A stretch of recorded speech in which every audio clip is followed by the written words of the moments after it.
This train has no wheels.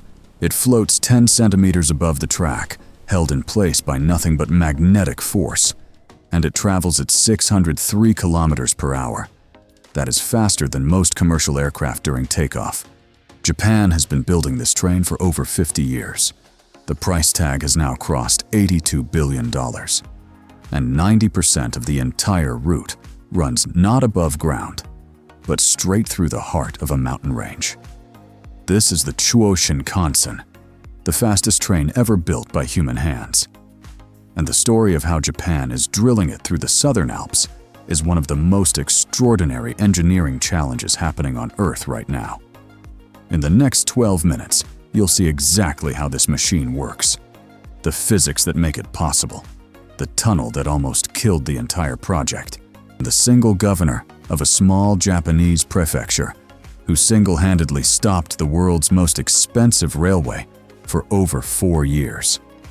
And there is one detail about what happens inside the tunnel at full speed, something that even most engineers find hard to believe, that we'll get to at the end. But first, you need to understand what makes this train fundamentally different from anything else that has ever moved on a track. Every train you have ever ridden works on one basic principle: steel wheels on steel rails, friction, contact.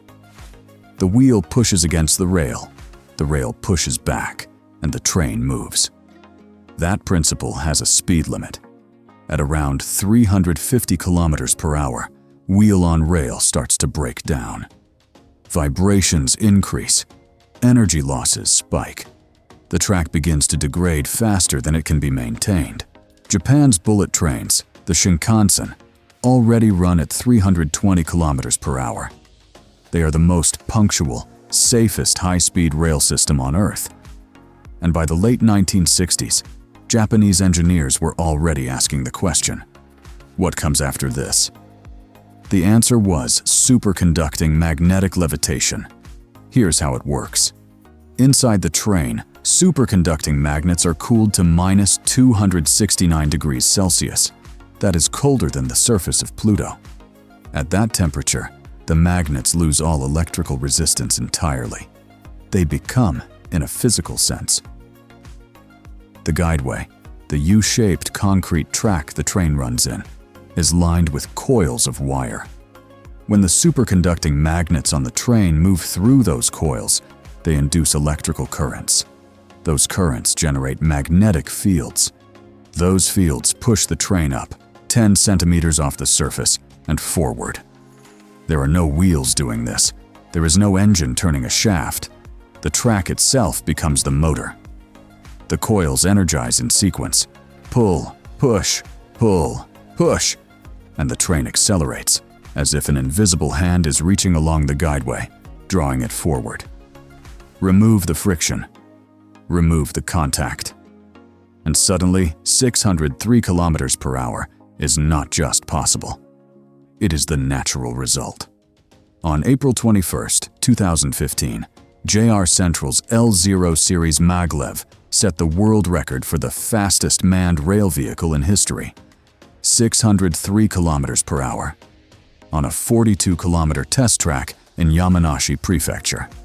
For comparison, the French TGV holds the wheel-on-rail speed record. It reached 575 kilometers per hour. But that was on a specially prepared track, on a long downhill slope, on over 77 kilometers of run. The L0 hit 603 on a 42-kilometer loop in the mountains. These are not the same category of machine. Now, here is the engineering challenge. Tokyo to Nagoya is 286 kilometers.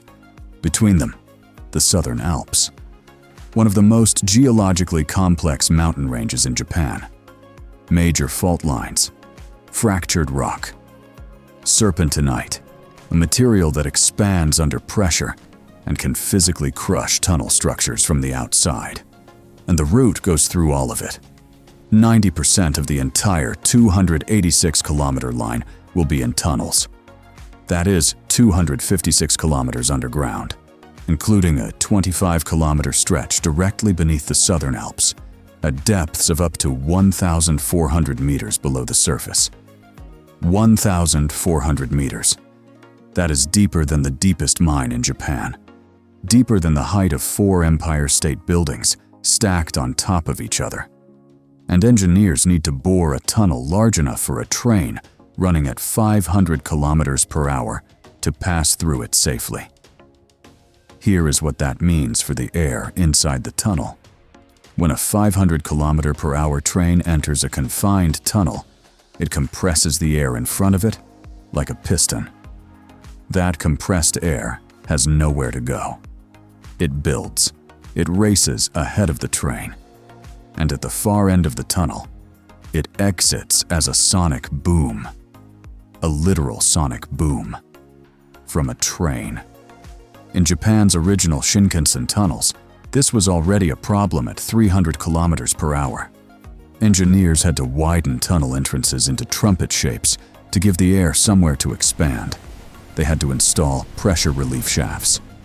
At 500 kilometers per hour, in a tunnel 1,400 meters underground, the pressure dynamics are in a completely different league.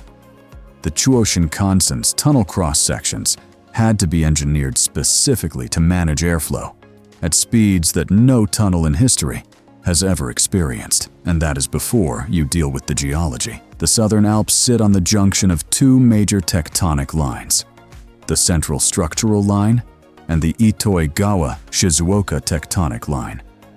These fault zones create rock that is shattered, unstable, and unpredictable. In some sections, the tunnel passes through serpentinite, a rock that absorbs water and swells. It does not crack under pressure. It squeezes, slowly, continuously, against anything built inside it. JR Central's solution, before drilling the main tunnel at all, was to first drill a smaller pilot tunnel parallel to the main route.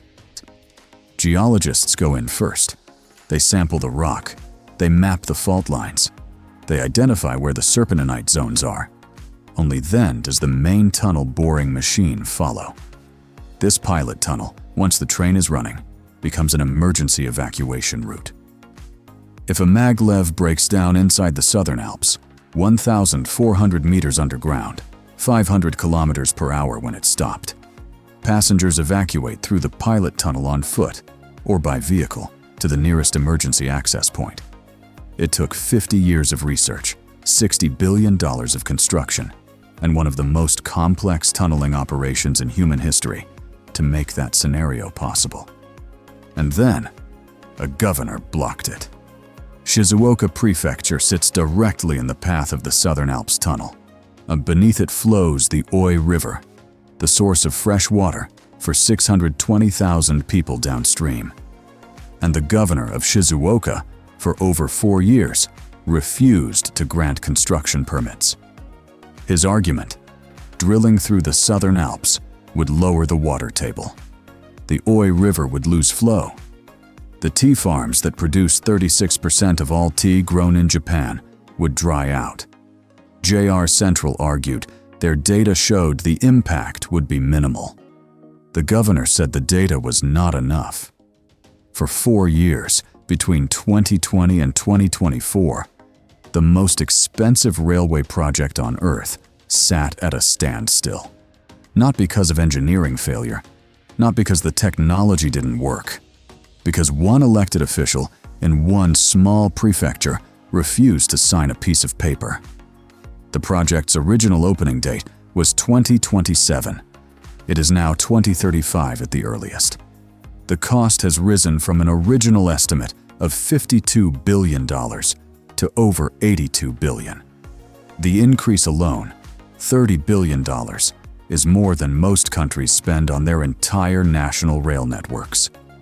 In January 2026, a breakthrough.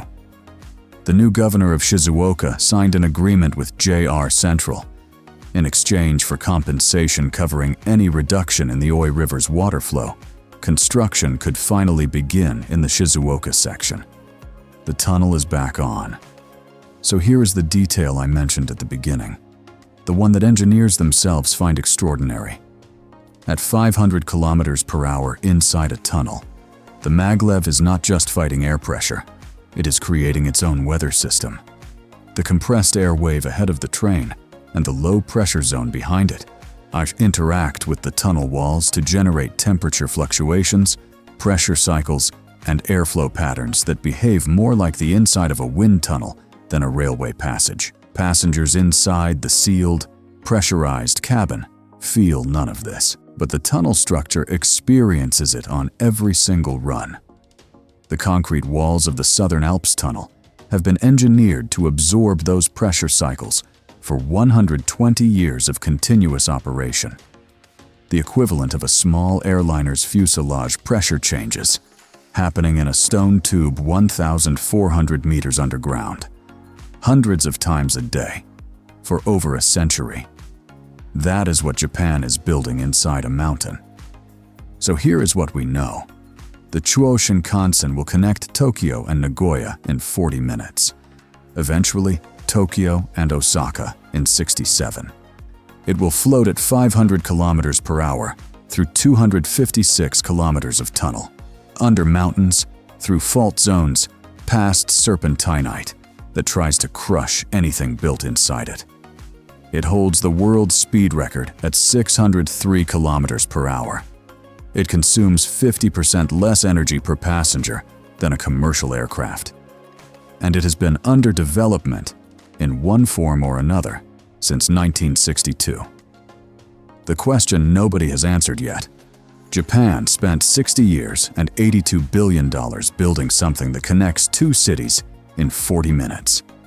China is now openly developing its own maglev system. The United States has been offered the technology and hasn't built it.